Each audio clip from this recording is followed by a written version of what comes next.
All right, so here we go. So here's a common scenario that comes up. And what I've done is this is an actual loan application that I took, and it's not uncommon for people to have a pile of different debts, right?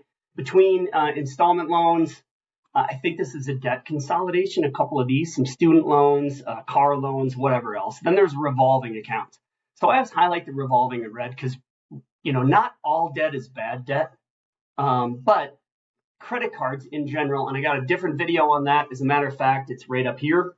You can hit that and watch a video on credit card debt when you have money saved in the bank. But nonetheless, this is a different video on what debt you should pay off in order to help your debt to income ratio when qualifying for a loan.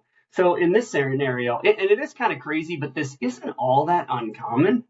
The dude's got $164,000 in non-mortgage debt. So that's a little extreme. In addition to that, he's paying a total of about $4,600 across the board on all that debt. Well, he had a debt, or they, because it's a couple, had a debt to income ratio problem. So one of the things that we're going to do is I uploaded it all into my spreadsheet here, and I just want to go through all of the different debts to determine what is the best debts to pay off. Now, you don't need the spreadsheet in order to do this. It's pretty simple. But all I'm doing is I'm taking the monthly payment here and dividing it by the thousands of dollars that you owe. So, for example, 511 divided by 24.538 is going to give me $20.82. That is the cost per thousand per month. And obviously, the higher cost per thousand numbers here are the ones that you absolutely want to pay off. Now, this algorithm automatically hits me with, look, if you're trying to qualify for a mortgage, these are the ones that you dump down to zero the fastest because it has the most significant difference. And then we just take a look at it. So for this guy, and this is something that you may want to consider. Now, don't do this stuff on your own. Talk to your mortgage guy. Call me. When you're qualifying for a loan, we can do things so much better and so much more effective than you winging it on your own. So I strongly suggest you apply for a loan, and then once you have all this information, you work with your professional who sure as heck better know what they're doing to help you to figure out which debts to pay off. But it is a formula. You don't need to wing it.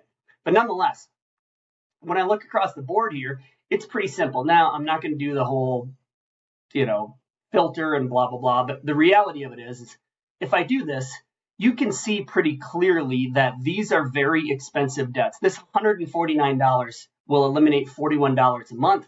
That's a pretty significant difference. This $335 will eliminate $30 a month, but it's at $89 per thousand borrowed. That's a good one to get rid of. This $50 right here and so forth. So we can go through this and say, look, I don't have unlimited money. If I did, I wouldn't have $164,000 in debt, but I have enough money. I need to figure out the difference between how much I should put down towards my debt and how much I should keep for down payment on the mortgage.